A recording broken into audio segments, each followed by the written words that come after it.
Hi! Welcome to Arnas with kitchen.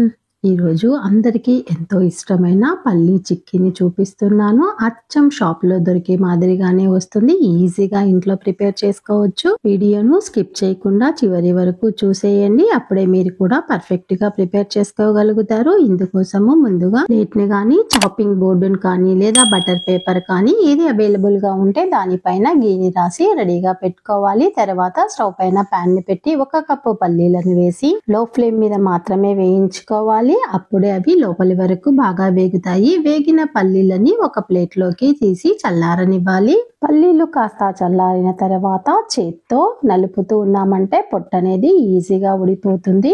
పీల్ని మొత్తం తీసేసుకున్న తర్వాత వీటిని మిక్సీ జార్లోనికి వేసుకొని పల్సిస్తూ మెత్తని పొడిలాగా కాకుండా బరక్కగా మిక్సీ పట్టుకోవాలి. తినేటప్పుడు చిన్న చిన్న పలుకులు వస్తే టేస్ట్ అనేది చాలా బాగుంటుంది. స్టవ్ పైన ప్యాన్ ని పెట్టి ఏ కప్పుతో పల్లీలు తీసుకున్నామో అదే కప్పుతో బెల్లం తురుమును తీసుకొని 1/2 కప్పు వాటర్ ని వేసి ముదురు పాకం రానిచ్చుకోవాలి. మధ్య మధ్యలో పాకంను చెక్ చేస్తూ ఉండాలి. కొద్దిగా పాకంను వాటర్ ఉన్నే కప్పులోకి వేసుకోవాలి. ముద్దగా అయితే అయ్యింది, కానీ బయటికి తీసి చేత్తో లాగినప్పుడు తీగల్లాగా వస్తుంది, అంటే పాకం ఇంకా కాలేదు. తీగలుగా సాగకుండా వెంటనే కట్ అయిపోవాలి. మరి కాసేపు ఉడికించుకున్న తర్వాత ఇంకొకసారి చెక్ చేసి చూస్తున్నాను. ముద్దలాగా కావడమే కాకుండా లాగినప్పుడు వెంటనే కట్ అవుతుంది. ప్లేట్లోకి వేసినప్పుడు టక్కుమని సౌండ్ కూడా వస్తుంది. ఒకసారి అబ్జర్వ్ చేయండి. పాకం అయితే పర్ఫెక్ట్ గా వచ్చేసింది. స్టవ్ ఆఫ్ చేసేసుకోవాలి. 1 స్పూను నెయ్యిని వేసి మిక్సీ పట్టుకున్న పల్లీ పౌడర్ ని వేసి కలుపుకోవాలి.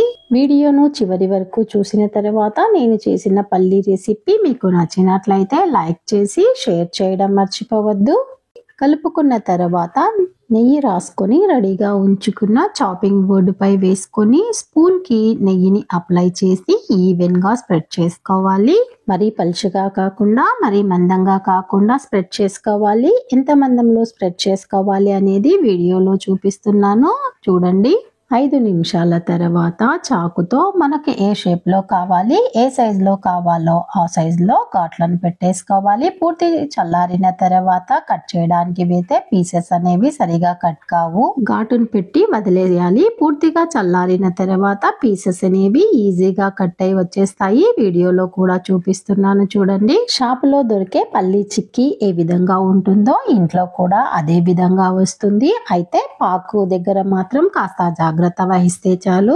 మరి మీరు కూడా ట్రై చేయాలనుకుంటున్నారా? ఇంకెందుకు ఆలస్యము, వీడియోను ఒకసారి అబ్జర్వ్ చేసిన తర్వాత ట్రై చేయండి. ఎలా వచ్చిందో నాకు కామెంట్ చేయండి. ఫస్ట్ టైం నా ఛానల్ని చూస్తున్న వాళ్ళు, ఇంతవరకు నా ఛానల్ని సబ్స్క్రైబ్ చేసుకొని వాళ్ళు సబ్స్క్రైబ్ చేసుకొని బెల్ సింబల్ని నొక్కి యాక్టివేట్ చేయండి. ఫర్దర్గా నేను పోస్ట్ చేసే వీడియోలన్నీ మీకు నోటిఫికేషన్ రూపంలో వస్తాయి. Thank you for watching.